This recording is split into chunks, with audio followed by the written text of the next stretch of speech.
السلام عليكم ورحمة الله وبركاته. ازيكم عاملين ايه؟ يا رب تكونوا بخير جميعا. اهلا وسهلا بيكم في قناة موزي موري كروشيه. النهاردة ان شاء الله هنعمل مع بعض الشنطة اللي شفناها في اول فيديو، شنطة جميلة جدا وشيك جدا وعملية وسهلة وبسيطة كمان. ان شاء الله نعملها مع بعض بسهولة وسهلة كمان للناس المبتدئة، لان الغرزة بتاعتها غرزة حشو بس زي ما هنشوف مع بعض. الشنطة عبارة عن كذا جزء، هنعمل كل جزء لوحده وبعد كده نشبك الاجزاء ببعضها بإبرة التنظيف. ويلا بينا نبدأ على طول ونشوف هنعمل ايه. انا هستخدم يا جماعة في شغل الشنطة دي خيط مكرمية مصري وسط زي ما احنا شايفين كده، وإبرة ألومنيوم رقم 5. تمام.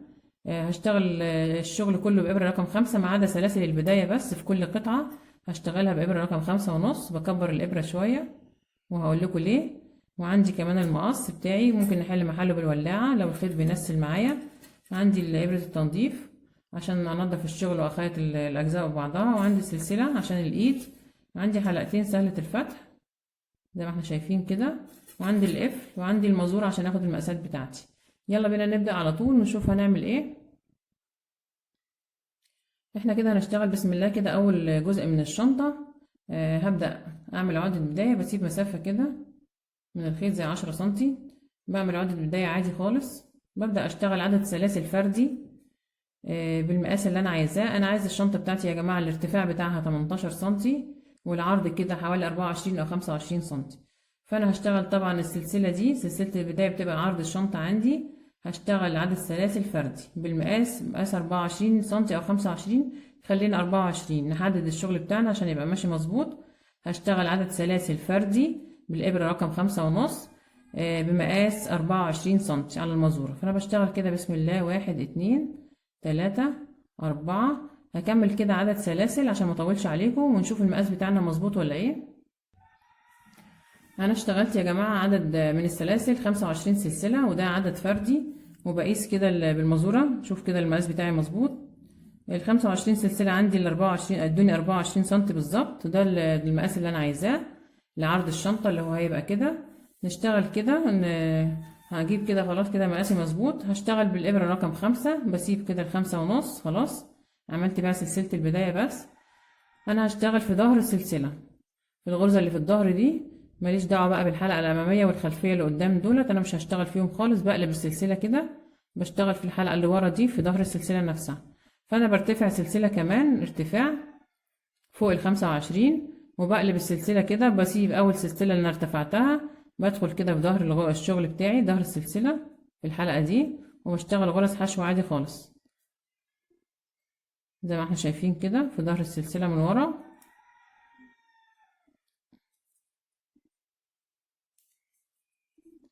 هشتغل كده فوق كل غرزة أو في ظهر كل غرزة غرزة حشو لحد ما أوصل لأول غرزة أنا عملتها.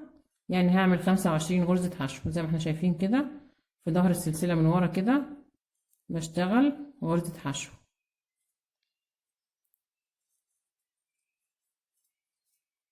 زي ما احنا شايفين يا جماعة كده هشتغل كده غرز حشو في ظهر السلسلة لحد ما اوصل للأول هنا، ونشوف هنكمل ازاي.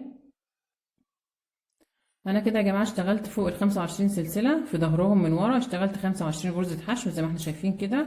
كده عملت اول سطر من غرز الحشو عندي في القطعة بتاعتي. هبدأ اعمل السطر التاني. بعمل ايه؟ برتفع سلسلة وبعدين بلف الشغل بتاعي ادي الظهر اهو، ببدأ ادخل كده في ظهر الغرزة، بعمل غرز حشو برضو فوق كل غرزة غرزة. خلاص انا ما عنديش اي تزايد بعد كده، مفيش تزايد عندي. كل غرزة بشتغل عليها غرزة حشو واحدة. تمام. بشتغل كده زي ما احنا شايفين كده. هشتغل فوق ال25 غرزة حشو 25 غرزة حشو كمان، وهوصل للآخر هنا وهرتفع السلسلة وابدأ اعمل السطر اللي بعد كده، واوصل للآخر وارتفع السلسلة. كل ما اوصل لآخر سطر برتفع السلسلة والف الشغل بتاعي وابدأ السطر الجديد. هشتغل كده عدد سطور من غرز الحشو، برتفع كده بالقطعة بتاعتي لحد ما اوصل مقاس 18 سنتي. فانا هشتغل لحد ما اوصل 18 سنتي ونرجع نشوف احنا عملنا كام سطر غرز حشو. انا اشتغلت يا جماعة المقاس بتاعي اهوت، عملت 21 سطر غرز حشو بعد سلسلة البداية. يعني انا اشتغلت سلسلة البداية معاكم وعملت عليها سطر حشو، وبعدين عملت كمان 20 سطر، يبقى انا عندي الشغل كله 21 سطر من غرز الحشو زي ما احنا شايفين كده. اداني المقاس بتاعي اللي هو 18 سنتي ارتفاع الشنطة اللي انا عايزاه. هنشوف اهو مع بعض 18 سنتي بالظبط زي ما احنا شايفين كده. تمام، ده المقاس المطلوب. فانا هبدأ اعمل ايه؟ هبدأ الف كده بغرز الحشو على الثلاث اضلع دول، الضلع ده والضلع ده والضلع ده. تمام، هبدأ الف كده بغرز الحشو هنا كده زي ما احنا شايفين كده، ونبدأ مع بعض نشوف هنعملها ازاي. انا بحط الابرة بتاعتي كده، عندي اخر غرزة حشو انا عاملاها ايه، عندي حرف الفي ده، الفي ده اللي في اخر غرزة، بدخل فيه كده اهو تحت لفتين كده من الخيط، بطلع من ورا بسحب خيطي، بعمل غرزة حشو. دي اول غرزة حشو عندي في الضلع ده اللي انا هنزل بيه. بعد كده بدخل في الخرم ده كده، بعمل غرزة حشو، وبعدين بدخل هنا كده بين السطرين دول، السطرين العراض دول، بعمل غرزة حشو، وبعد كده في الخرم ده بعمل غرزة حشو، وبعدين بين السطرين السطر العريض ده والسطر ده بعمل غرزة حشو. يبقى انا هشتغل كده فوق كل غرزة غرزة، او بمعنى اصح فوق كل سطر انا عملت غرزة حشو. تمام، لحد ما اوصل هنا للزاوية دي كده، ونشوف هنشتغلها ازاي.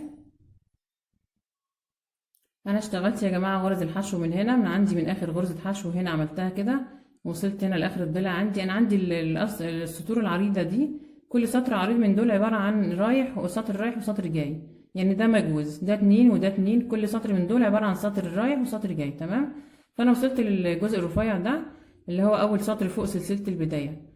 انا مش هشتغل في سلسلة من في راس السلسلة من هنا، لا، هشتغل من تحت، من تحت في الخروم دي كده. تمام، في الغرزة من تحت نفسها، الغرزة نفسها من تحت. فانا هبدأ اعمل ايه، انا هنا وصلت اخر غرزة عندي، اخر غرزة عندي في الضلع ده. تمام، ويعتبر اول غرزة في الضلع التاني، فانا بعمل فيها اتنين، بعمل كده واحدة كده، اخر غرزة في اخر غرزة في الضلع اللي هنا ده اللي على اليمين، وبعدين بعدل الشغل بتاعي كده، وبعمل كمان واحدة في نفس الغرزة اللي هي اول غرزة عندي في الضلع التاني. تمام، وببدأ اشتغل كده على كل غرزة غرزة برضو زي ما احنا شايفين كده، غرز حشو عادي خالص على الضلع التاني ده، ما بدخلش تحت راس الغرزة من هنا اللي فوق دي اللي هي سلسلة البداية عندي، لا بدخل هنا كده تحت. تمام، هشتغل كده لحد اخر الضلع، وبعدين نشوف هنعمل الزاوية التانية ازاي مع بعض. انا كده يا جماعة خلصت الضلع ده كده، يبقى انا بدأت من هنا كده الضلع ده، وبعدين خلصت الضلع ده وصلت للزاوية اللي هنا. هنعمل برضو نفس الطريقة اللي عملناها في الزاوية التانية، اخر غرزة عندي هنا اللي هي دي بعمل فيها غرزة حشو، هي نفسها اول غرزة في الضلع ده بعمل فيها كمان غرزة حشو. يبقى انا الغرزة اللي في الضلع ده او الكورنر ده بعمل فيها غرزتين حشو زي ما احنا شايفين كده، اول غرزة اللي هي اخر غرزة هنا، او الغرزة التانية اللي هي اول غرزة في السطر التاني. ببدأ ارجع على الضلع التالت ده برضو بنفس الطريقة، هنا كده غرزة حشو. تمام، وهنا كده بين الخطين دول غرزة حشو زي ما احنا شايفين كده اهو. بوصل كده لاخر الضلع للاخر هنا، وبعدين نشوف هنكمل ازاي. انا وصلت كده اخر غرزة يا جماعة هنا عندي، هنا بعملها تحت الغرز دي كده، اول غرزة عندي تحت الحرف الفي ده، بدخل كده بعمل اخر غرزة حشو عندي في السطر ده.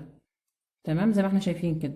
يبقى انا اشتغلت على الثلاث اضلاع دول، الضلع ده والضلع ده والضلع اللي قدامي ده، اشتغلت عليهم غرز حشو كده. تمام، هبدأ ارجع تاني عليهم برضو بغرز حشو، اعمل 5 سطور. انا عملت سطر، اول سطر عملته اهو، هبدأ اعمل 4 سطور كمان غرز حشو عشان اعمل الجناب بتاعت الشنطة.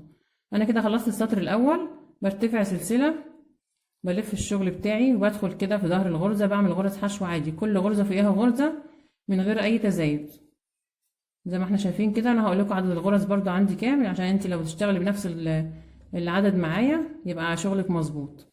بشتغل كده في ظهر الغرز، كل غرزة حشو عليها غرزة حشو بس لحد ما اوصل للجنب اللي انا بدأت منه. تمام، هبدأ كده اشتغل كده كده كده لحد ما اوصل لهنا كده. تمام، عشان اكون الجناب بتاعت الشنطة معايا، وبعد كده اوصل هنا للاخر، هنا برتفع سلسلة وارجع تاني بكمل 5 سطور غرز حشو، وبعدين نرجع نشوف هنكمل ازاي. انا كده يا جماعة اشتغلت ال5 سطور اللي احنا اتفقنا عليهم بتوع الجناب من هنا كده في الثلاث اضلاع دول زي ما احنا شايفين. عدد الغرز عندي 67 غرزة حشو.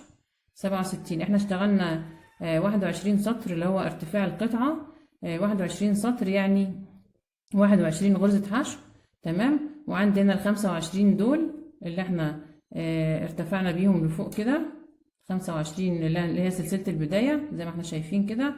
يبقى عندي 21 هنا من الجنب ده و21 من الجنب ده، يبقى 42 غرزة حشو، و25 يبقى 67 غرزة حشو. ده شكل القطعة كده زي ما احنا شايفين اهي. تمام.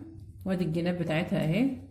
دولت ال5 سطور اللي احنا اشتغلناهم غرزة حشو عشان نعمل جنب الشنطة.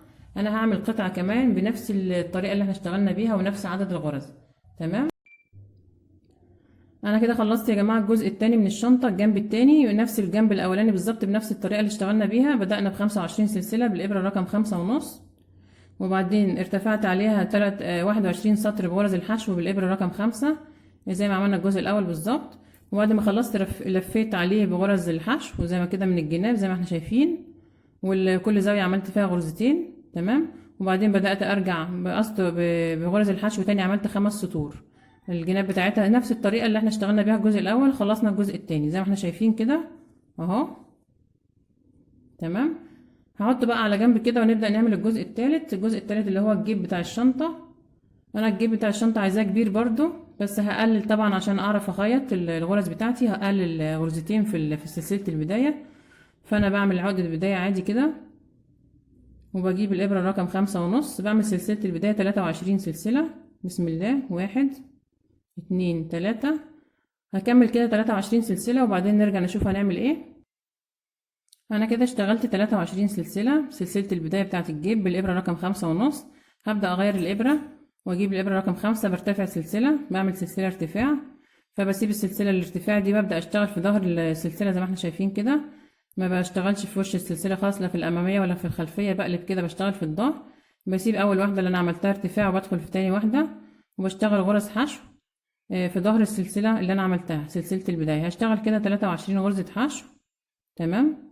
لحد ما اوصل للاخر ونرجع نشوف هنكمل ازاي. في ظهر السلسلة يا جماعة بعمل غرز حشو زي ما عملنا في الاجزاء اللي قبل كده. هكمل 23 غرزة حشو ونرجع نشوف هنكمل ازاي.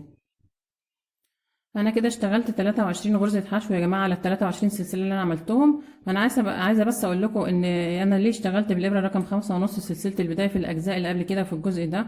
عشان عندي سلسلة البداية لما بشتغلها بنفس الرقم اللي انا بشتغل بيه الشنطة بتبقى مشدودة كده، والمقاس بتاعها اقل من المقاس بتاع الشنطة، بتبقى ملمومة شوية كده ومشدودة. تمام. فانا بكبر المقاس نمرة او نص نمرة عشان تبقى سلسلة البداية مرتاحة كده معايا، ويبقى مقاسها في الاول زي مقاس الشغل بالظبط. واشتغلنا في الحلقة الخلفية عشان تبقى بداية الشغل كده، دي سلسلة البداية زي نهاية الشغل. تمام. زي ما احنا شايفين كده. انا هبدأ اعمل ايه بعد كده؟ عملت ال 23 غرزة حشو وهبدأ اشتغل. عملت اول سطر، انا هعمل 10 سطور من غرز الحشو، وهقلل سطر عن الاجزاء بتاعه الشنطه الكبيره، يبقى هشتغل 20 سطر من غرز الحشو. انا عملت سطر منهم، هرتفع كده هشتغل 19 سطر كمان من غرز الحشو، وبعدين نرجع نشوف هنعمل ايه. عشان ابدا السطر التاني برتفع سلسله وبلف الشغل بتاعي وبدخل في كل غرزه، بعمل غرزه عادي كده زي ما احنا شايفين كده. تمام. من غرز الحشو كده كل غرزة فوقيها غرزة، وبستمر كده لحد اخر السطر، وبعدين برتفع سلسلة وارجع تاني، وبعدين بوصل للاخر ارتفع سلسلة. ما ننساش يا جماعة السلسلة بتاعت الارتفاع دي مهمة جدا عشان شكل الشغل عندي يبقى مظبوط. فانا اشتغلت كده سطر من ال20، هشتغل كمان 19 سطر من غرز الحشو، وبعدين نرجع نشوف هنعمل ايه. انا اشتغلت يا جماعة اهوت 20 سطر من غرز الحشو على سلسلة البداية بتاعتي. فهبدأ اعمل ايه؟ هبدأ الف على الثلاث اضلاع دول كده زي ما احنا زي ما عملنا في الجزء اللي في الاجزاء اللي قبل كده بغرز حشو. فانا باجي هنا على اخر غرزة عندي في حرف الفي ده اهو، بدخل كده بطلع من ورا بسحب خيطي بعمل غرزة حشو. دي اول غرزة عندي في الجنب، بدخل هنا كده في الخرم ده بعمل غرزة حشو، وبدخل هنا كده بعمل غرزة حشو زي ما احنا شايفين كده. بدخل هنا وبعمل غرزة حشو، وبدخل هنا وبعمل غرزة حشو في كل خرم من دول كده، او يعتبر كل سطر من اللي انا ارتفعتهم بعمل قصاده غرزة حشو في الجنب زي ما احنا شايفين كده. فانا هكمل كده لحد بس الزاوية دي كده ونشوف هنعمل ايه. انا اشتغلت كده غرز حشو على الضلع ده كده لحد ما وصلت للزاوية دي. فالزاوية دي هنا انا هعمل ايه؟ انا مش هشتغل في سلسلة البداية دي سلسلة البداية عندي، مش هشتغل تحت راس السلسلة كده، لا انا هشتغل في غرزة الحشو اللي تحتيها اللي تحت هنا. فانا هعمل هنا في الركن ده كده غرزة حشو، هكمل الضلع ده، دي اخر غرزة في الضلع ده من هنا، وبعدين بلف كده بعمل غرزة حشو كمان في نفس المكان، اول غرزة في الضلع التاني في الضلع ده زي ما اشتغلنا قبل كده برضو في القطعة اللي قبل كده.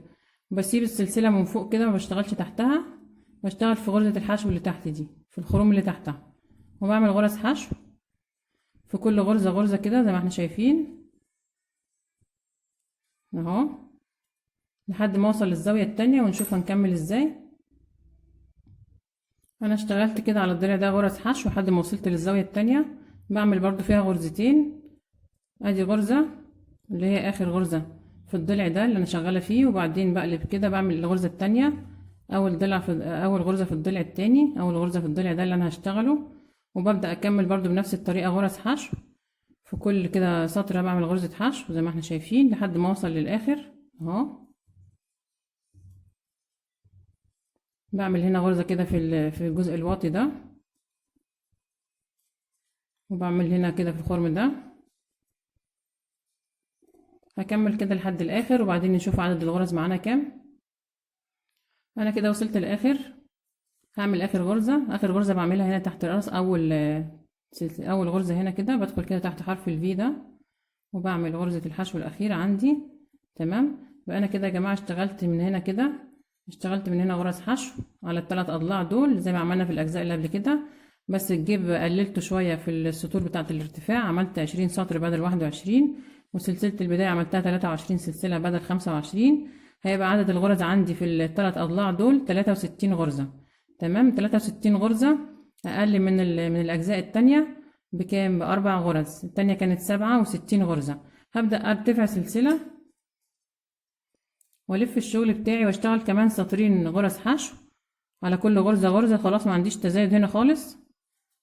تمام، انا هعمل الجناب 3 سطور بس مش 5 زي الاجزاء الكبيرة. بشتغل كده غرز حشو لحد الاخر، بلف كده غرز حشو لحد اخر الضلع من هنا، وبعدين نرتفع سلسلة وبعدين نرجع كمان سطر، يبقى انا كده عملت 3 سطور من غرز الحشو اللي هيكونوا لي الجناب والقاعدة بتاعة الجيب. هكمل كده ونرجع نشوف هنعمل ايه. انا كده خلصت الجيب يا جماعه زي ما احنا شايفين كده اهو، اشتغلت 3 سطور من غرز الحشو، اول سطر اللي هو عملنا بيه البرواز، وبعدين اشتغلت سطرين كمان وصلت للاخر كده. فانا مش هقص الخيط، هقصه بس على مسافه طويله كده، هسيب حوالي متر او حاجه عشان اخيط بيه، وبعد كده الخيط بتاعي كده من الحلقه دي عشان اثبت الخيط ما يفكش مني. دي الجناب بتاعت الجيب ودي القاعده بتاعته زي ما احنا شايفين كده، وده الجيب من جوه اهوت. وطبعا انا بنضف كل الزوايد اللي بتاعه الخيط دي. فانا هبدا بس دلوقتي اركب القفل بتاعي، هنجيب القفل كده نركبه زي ما احنا شايفين كده. انا عملت الغرز بتاعه البدايه فردي ليه عدد السلاسل، عشان القفل عندي بيبقى فيه كده الحته دي كده بتبقى فردي، لازم تبقى في النص بتاع الشغل، لو عملت الغرز زوجي ما بيبقاش مظبوط معايا. فانا هعد من هنا 10 غرز 11 غرزه ومن هنا 11، وهركب في الغرزه اللي في النص. فهركب كده القفل بتاعي زي ما احنا شايفين كده، وبقلب كده القطعة وببدأ احط له الدعامة بتاعته دي، واقفل كده ببنسة او بايدك زي ما احنا شايفين كده. كده انا ركبت القفل بتاعي، ودي القطعة التانية بتاعته اهي، والجيب كده خلص معايا يا جماعة. هبدأ اجيب اي قطعة اي جزء من الاجزاء بتاعة الشنطة الاتنين اللي احنا عملناهم، ونبدأ نخيط الجيب في اي جزء منهم، هما الاتنين زي بعض. انا جبت يا جماعه الجنب بتاع الشنطه اللي احنا هنخيط فيه الجيب زي ما احنا شايفين كده. انا بس عايزه اقول لكم ان احنا كنا اشتغلنا مع بعض القطع الاجزاء بتاعه الشنطه. بدأنا ب25 سلسله والجيب ب23، يعني الجيب عندي اقل من القطعه اللي انا هخيطه عليها، في الارتفاع اقل غرزه وفي العرض اقل غرزتين، غرزه من هنا وغرزه من هنا. تمام، فانا عندي في الزوايا دي معلمه كده الثلاث غرز دول زي ما احنا شايفين. كل غرزة هخيطها من الغرزة، هدخل من الغرزة نفسها واطلع من الخرم ده، الثلاث غرز هيطلعوا من خرم واحد، ودول كمان في الجنب ده. تمام، هنبدأ كده نجيب الجيب ونحطه كده فوق الجيب بتاعي اهو. تمام. وعندي ابرة التنظيف، طبعا انا كنت عاملة حسابي في الخيط، ما قصيتش الخيط غير على مسافة عشان اخيط بيه. فبجيب كده الجزء ده كده اللي انا هخيط فيه كده. انا عندي الجنب بتاع الشنطة، هسيب الغرزة اللي هي اول غرزة دي، اللي هي الغرزة الزيادة عندي في الارتفاع. وعندي الغرزة الأخيرة، الغرزة الأخيرة يا جماعة اللي في الجنب دي اللي أنا عملت فيها البرواز بتاع الحشو الجانبي ده. تمام. الغرزة الأخيرة أهي. بدخل كده من الإبرة، من الغرزة، بدخل بالإبرة من الغرزة الأخيرة وأطلع من اللي قبليها زي ما احنا شايفين. تاني سطر يا جماعة، لأن سبت أول سطر عشان الجيب عندي أقل في الارتفاع غرزة. وبعدين بجيب الجيب بتاعي وبدخل كده في أول غرزة وبخيط خياطة عادية خالص زي ما احنا شايفين. طبعا انا بخيط اول غرزة مرتين، بعيد عليها مرتين عشان اثبتها زي ما احنا شايفين كده اهي. هبدأ اخيط بقى. هعمل ايه؟ هعد كده الغرز بتاعتي لحد العلامة دي 18 غرزة. انا خيطت واحدة، هعد كمان 17 غرزة لحد العلامة. بخيط كده عادي بنفس الطريقة. انا خيطت واحدة من ال18، هبدأ اخيط كده، بسلك لنفسي كده عشان اشوف الغرزة. بدخل هنا في الغرزة الأخيرة دي اللي فيها البرواز الجانبي من غرز الحشو، وبطلع من الغرزة اللي قبليها جوه، وبعدين بعدي على الغرزة اللي قصادها من غرز الجيب زي ما احنا شايفين كده. ببدأ اخيط عادي خالص كده، وبشد الخيط بتاعي كويس اهي. بوسع كده لنفسي عشان اشوف الغرزة الأخيرة اهي، وبطلع من اللي قبليها وبعدي على الغرزة اللي عليها الدور في الجيب، تالت غرزة. بعدي الخيط بتاعي كده وبخيط، بسلك كده الغرزة اللي عليها الدور اهي، بطلع من اللي قبليها وبعدي على الغرزة اللي عليها الدور في الجيب، دي رابع غرزة، وبخيط. تمام. هكمل كده خياطة. هخيط كده يعتبر 18 غرزة من اول واحدة لحد ما اوصل للعلامة الزرقاء دي، ونشوف هنكمل مع بعض ازاي. انا كده يا جماعة سبت اول سطر زي ما شوفنا مع بعض، وبدأنا من تاني سطر. خيطت 18 غرزة لحد ما وصلت للعلامة بتاعتي اللي انا معلماها، غرزة رقم 19 و20 و21. فانا بدخل كده في الغرزة رقم 19 وبطلع من الخرم ده واعدي على الغرزة رقم 19 عندي في الجيب وبخيط عادي خالص. هبقى اشيل الخيط الازرق ده. تمام. وبدخل من الغرزة رقم 20 برضو وبطلع من نفس الخرم اللي طلعت منه، وبعدين بعدي على الغرزة رقم 20 في الجيب وبخيط، وبعدين بدخل في الغرزة رقم 21 اهي زي ما احنا شايفين كده. بطلع من نفس الخرم اللي انا طلعت منه ب19 و20، وبعدي على الغرزة رقم 21 في الجيب. تمام. اتمنى تكون الفكرة وصلت كده. هخيط الجزء بتاع القاعدة، قاعدة الجيب، هخيط كده بنفس الطريقة 21 غرزة. هخيط معاكم كده اهو زي ما احنا شايفين. بدخل كده في الغرزة الأخيرة في الجيب، في القاعدة، في الجزء بتاع الشنطة اللي أنا عملت فيه البرواز الجانبي بالحشو. بدأت أول سطر في الحشو في منه. بدخل كده بطلع من الغرزة اللي قبليها وبعدي على الغرزة اللي عليها الدور في الجيب زي ما احنا شايفين كده. عدد الغرز بتاعة الجيب عندي يا جماعة زي ما اتفقنا 63 غرزة. بدخل كده من الغرزة دي وبطلع من اللي قبليها وبطلع من الغرزة اللي عليها الدور في الجيب وبخيط كده عادي خالص. بخيط كده 21 غرزة من أول العلامة دي لحد ما اوصل للعلامة التانية، وبعدين نرجع نشوف هنكمل ازاي. انا كده خيطت يا جماعة القاعدة بتاعة الجيب 21 غرزة زي ما اتفقنا من العلامة دي للعلامة دي. وصلت للعلامة التانية هنا عندي برضو نفس الطريقة 3 غرز. بدخل من هنا الغرزة دي اللي عليها الدور كده وبطلع من الخرم ده وبدخل في الغرزة اللي قصادها من الجيب. تمام. وبعدين بدخل في الغرزة اللي بعديها وبطلع من نفس الخرم اللي انا طلعت منه، وبدخل في الغرزة اللي قصادها من الجيب. وبعدين الغرزة التالتة بدخل برضو من الخرم بتاعها من بره وبطلع من نفس الخرم من جوه. يبقى انا كده ال3 غرز عندي بيطلعوا من جوه من نفس الخرم، بطلع منهم من نفس الخرم وبخيط كده عادي. طبعا انا لو عديت الجنب ده كده، لو عديت الغرز بقى من الجنب ده كده زي ما عديت من الجنب الاولاني، هلاقي نفسي عندي 18 غرزة برضو خيطتهم لحد العلامة، ومن هنا 18 غرزة لحد العلامة. تمام. كده فاضل لي 18 غرزة اللي هما في الجنب التاني ده، هخيطهم كده وبعدين نرجع نشوف هنكمل ازاي بنفس الطريقة. من 18 غرزة يا جماعة بدخل كده برضو من الغرزة اللي هي اخر واحدة هنا عندي في القطعة بتاعة الشنطة اللي انا عاملة فيها البرواز الجانبي بتاع الحشو.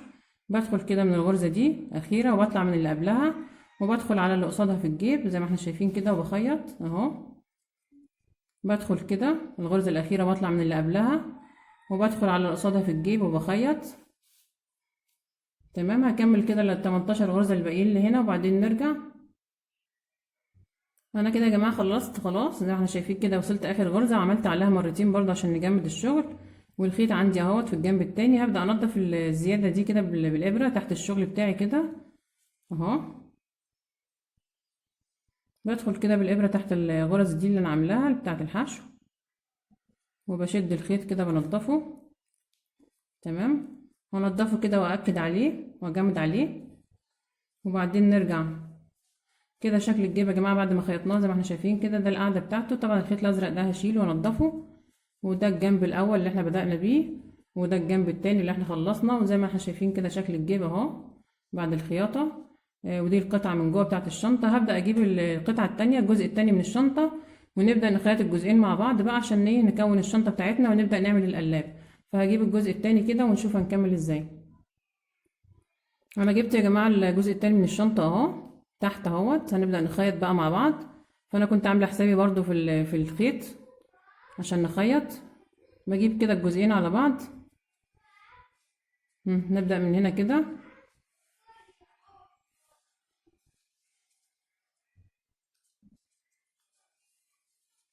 هبدأ من هنا يا جماعه. انا عندي طبعا الجزئين بتوع الشنطه عدد الغرز فيهم بتاعه الجناب 67 غرزه. كل غرزتين قصاد بعض يعني العدد عندي مش هيغلبني في الخياطه ولا حاجه.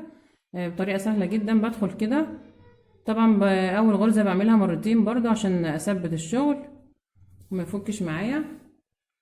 بخيط عليها مرتين كده. انت طبعا تقدري تخيطي الجزئين ببعض بغرزه منزلقه بتقلبي القطعتين على بعض تخلي ظهر الوش ناحيه بعضه وتخيطي من الظهر بغرزه منزلقه بابره الكروشيه. بس انا بفضل الطريقه دي تديني شكل احلى في الخياطه. ببدأ كده احط كل غرزتين قصاد بعض اهو وبدخل بابره التنظيف وبخيط عادي خالص زي ما احنا شايفين كده. والغرزتين اللي بعديهم اهو بكمل خياطة كده يا جماعة لحد ما اوصل للجنب التاني في الاخر اهي. الطريقة سهلة جدا وبيديني شكل احلى في الخياطة زي ما احنا شايفين كده. فانا بكمل كده بمشي كده ودي قاعدة الشنطة تمام لحد ما اوصل للجنب التاني من هنا. انا كده خلاص يا جماعة خيطت زي ما احنا شايفين كده. بدأت من الجنب ده من هنا كده وادي القاعدة بتاعت الشنطة. وصلت للجنب التاني هنا اللي هو الجنب الشمال او الجنب اليمين على الشنطة. جنب اليمين الشنطة انا بدأت من الشمال. فبخيط كده برضو اخر غرزة دي بعمل عليها مرتين كده بجمد زي ما عملت في اول غرزة زي ما احنا شايفين كده. وبعدين بدخل الخيط بتاعي جوه عشان انضفه. ده شكل الشنطة يا جماعة. شايفين واسعة قد ايه؟ طبعا انت ممكن تقدري تتحكمي في الوسع ده. لو مش عايزاها واسعة كده ممكن تقللي عدد السطور بتاعة الجوانب بتاعة الشنطة. تعملي مثلا بدل ما احنا عاملين 5 هنا تعملي 3 أو 4 زي ما انت عايزة. او لو حابة تعملي نفس المقاس فمفيش مشكلة. هنبدأ بقى نخيط القلاب. انا عندي ظهر الشنطة اهو زي ما احنا شايفين كده وده وش الشغل بتاعي. فانا هعتبر نفسي ان انا كنت ماشية كده ناحية الشمال كده عشان ده وش الشغل. فوصلت هنا كده هبدأ أداير الشغل واشتغل. فأنا هشتغل القلاب من جوه الشنطة. هبدأ من جوه كده زي ما احنا شايفين. هعمل عقدة البداية. بجيب الخيط بتاعي بعمل عقدة بداية عادي. وبعدين بحط الإبرة في عقدة البداية الأول تمام. وانا هشتغل القلاب على 23 غرزة بس من الظهر عندي 25 غرزة زي ما احنا عارفين. هسيب غرزة من هنا وغرزة من هنا. هاجي هنا في تاني غرزة هنا هبدأ هدخل كده بالحلقة بتاعت البداية دي. هدخل كده هسحب خيط. انا كده بعمل حاجة اسمها غرزة حشو كاملة. باخد الحلقة الاول على الابرة وبعدين بدخل بسحب الخيط. بقى معايا لفتين على الابرة فبعمل كده غرزة حشو كده. انا عملت غرزة حشو اهي تمام. وبعدين بسلك كده من نفس الغرزة الخيط اللي هو بتاع البداية ادخله جوه عشان اشتغل عليه. بعدين هكمل الشغل بقى حشو كده على 23 غرزة زي ما احنا شايفين كده. 2 3 4. هكمل كده غرز حشو على ظهر الشنطة يا جماعة على 23 غرزة زي ما اتفقنا. وارجع اقول لكم هنكمل ايه هنعمل ايه بعد كده. انا كده اشتغلت 23 غرزة اهوت في ظهر الشنطة. تمام. اول سطر في القلاب بلف الشغل بتاعي كده، وبجيب الوش من بره وظهر الشنطة من بره، برتفع سلسلة وببدأ ارجع بالشغل تاني. بستمر كده على 23 غرزة، برتفع عدد سطور معين كده بالمقاس بتاع القلاب اللي انا عايزاه. وهرجع اقول لكم انا عملت كام سطر للقلاب طبعا، عشان انت لو شغاله معايا بنفس الخيط وبنفس عدد الغرز. هقول لكم بس انا بدأت القلاب من جوه الشنطة ليه. هشتغل كده كام غرزة بس عشان يبان معايا الشغل. زي ما احنا شايفين كده، احنا اعتبرنا ان احنا مشينا كده بالشغل بتاعنا في الظهر وصلنا للاخر. فبدأت القلاب من الجنب ده كده وانا راجعة، وبعدين رجعت تاني بالسطر بتاعي بتاع تاني سطر من القلاب اهو، فبيديني نفس الشكل بتاع الشغل بتاع الظهر. زي ما احنا شايفين كده، كأن ظهر الشنطة والقلاب قطعة واحدة، مفيش انفصال بينهم. اتمنى تكون الفكرة واصلة. زي ما احنا شايفين كده السطور، انا بدأت ارجع بالسطر التاني اهو في القلاب، فبيديني نفس الشكل بتاع الشغل ده، كأن مفيش فاصل بين القلاب وبين ظهر الشنطة. فانا هكمل كده يا جماعة الشغل في القلاب بتاعي لحد ما اوصل عدد سطور كده، ارتفع بالقلاب كده لفوق لحد ما اوصل عدد السطور اللي انا عايزاه او المقاس اللي انا مطلوب عندي. وبعد كده هرجع اقول لكم انا اشتغلت كام سطر، ونركب القفل مع بعض والحلقات ان شاء الله، ونشوف الشكل بتاع الشنطة. انا كده خلصت يا جماعة القلاب. زي ما اتفقنا اشتغلت 18 سطر من غرز الحشو زي ما احنا شايفين كده، وقصيت الخيط بتاعي اهو، ونضفته بإبرة التنظيف هنا في الجزء ده كده لحد ما وصلت هنا جوه الشنطة، هداريه جوه الشنطة. تمام. زي ما احنا شايفين كده الشنطة يا جماعة. بس عايزة اقول لكم ان احنا هنتحكم في الوسع ده بتاع الشنطة بالحلقات، لان انا هحط الحلقة بتني كده وبركب الحلقة، وبتني من الجنب التاني بركب الحلقة. تمام. هنبدأ نركب القفل بتاعنا. انا عندي القلاب بتاعي 23 غرزة حشو، فانا بعد من هنا 10 وبعد من هنا 10، بسيب الثلاث غرز اللي في النص بركب فيهم الجزء التاني من القفل، القطعة التانية اهي بفتحها كده وبعد كده 1 2 3 4 5 6 7 8 9 10. باجي على الثلاث غرز دول كده اللي في النص بين العشرة والعشرة، وبركب الجزء بتاعي كده. ركبت القفل خلاص زي ما احنا شايفين كده. هبدأ اركب الحلقات. انا بجيب الحلقة كده وبمسك كده الجزء ده بتنيه، وبسيب اول غرزة فوق بركب في تاني غرزة. فانا بدخل هنا كده في تاني غرزة، وبطلع كده من هنا كده، وبعدين بدخل في تاني غرزة من الجنب التاني اللي ورا، وبطلع كده زي ما احنا شايفين كده. ركبت الحلقة اهو، بيبقى شكل جنب الشنطة كده. هلف كده واركب الحلقة التانية، برضو بسيب اول غرزة فوق، بدخل في تاني غرزة وبطلع منها من الجزء الاول، وبعدين بعدي على الجزء التاني تاني غرزة برضو. تمام اهو ركبت الحلقة التانية. ده شكل الشنطة من الجنب. تمام كده. شوفوا بقى الفتحة بتاعت الشنطة ضايقت معايا اهي من فوق اهي زي ما احنا شايفين. وهجيب السلسلة برضو هركبها. بفتح الحلقة كده وبحط السلسلة بتاعتي، طبعا السلسلة بالطول اللي انت عايزاه، وبفتح من الجنب التاني وبحط من الجنب التاني كده. ركبت الحلقات والسلسلة والقفل زي ما احنا شايفين كده اهو. هي الشنطة بس عايزة تتملى حاجات كده عشان شكلها يتظبط معايا. وده ظهر الشنطة، ودي القاعدة بتاعت الشنطة يا جماعة. شنطة واسعة جدا وجميلة جدا زي ما احنا شايفين. هنبدأ بس فاضل لنا الجزء بتاع الايد الشنطة اللي احنا هنركبه فوق كده في القلاب من فوق. فانا عملت هنا جزء من حبل الرسيل الروماني زي ما احنا شايفين بالمقاس بتاع القلاب زي ما احنا شايفين كده، عشان الايد هتبقى كده اهي. طبعا تقدري تعملي المقاس اللي انت عايزاه. لو انت عايزه تسيبيه كده بشكل الزخرفه ده بحبل الرسيل الروماني وبتخيطيه بإبرة التنظيف مفيش مشكله. لو عايزه تمشي عليه بغرز منزلقه من الجنبين او بغرز حشو زي ما انت عايزه، يعني حسب ذوقك، عايزه الايد عريضه او رفيعه.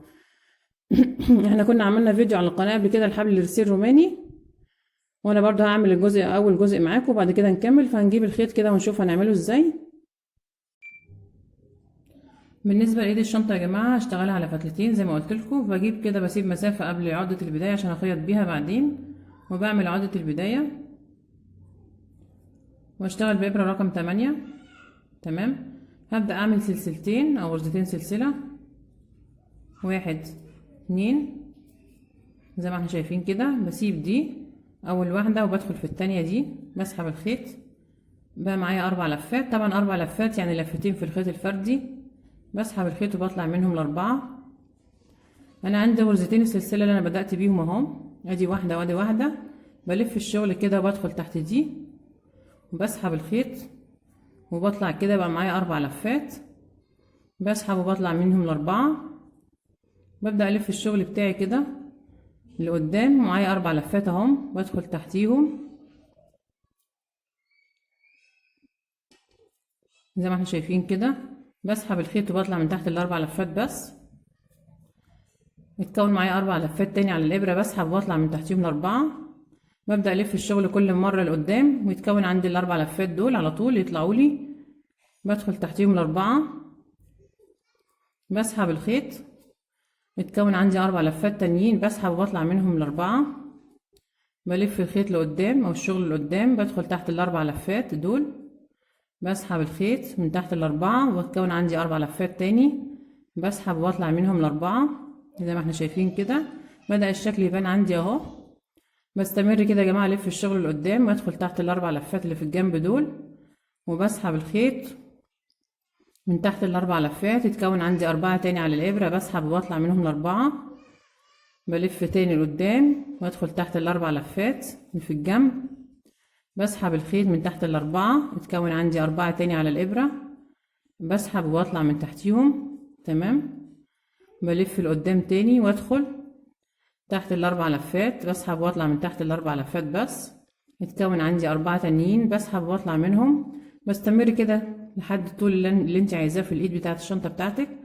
تمام. وبعدين بتقص الخيط على مسافه برضو نفس المسافه اللي سبتيها في البدايه عشان نبدا نخيط بيه من الجنبين زي ما احنا شايفين كده يا جماعه. هبقى احط لكم اللينك بتاع الفيديو بتاع حبل الليسير الروماني تحت الفيديو بتاع الشنطه دي في صندوق الوصف. بس انا شغاله على فتله واحده. تمام. وتبداي تطبقي لو هتشتغل على فتلتين بنفس الطريقه اللي احنا اشتغلنا بيها دي. انا طبعا اشتغلت على فتلتين عشان يبقى عريض معايا، مش عايزه اشتغل عليه غرز حشو او غرز منزلقه من الجنب لاني عايزه الشكل المزخرف ده. تمام. فتستمري بقى لحد المقاس اللي انت عايزاه. ويلا بينا نخيط الايد كده، نشوف هنخيطها ازاي. انا الشنطه عندي اهي زي ما احنا شايفين كده، والايد بتاعتي اهي زي ما قلت لكم اشتغلتها على خيطين على فتلتين اهم عشان تبقى عريضه معايا. وانا هسيبها كده، مش هعمل عليها غرز حشو ولا غرز منزلقه. وهبدا احط الايد بتاعتي كده، بعد هنا زي 6 غرز مثلا او 5 هنا كده، وبلضم الابره التنظيف في الخيط بتاع البدايه ده، وببدا ادخل هنا بين الغرز دي بتاعت البرواز دي الزخرفه دي، واخيط في القلاب. تمام.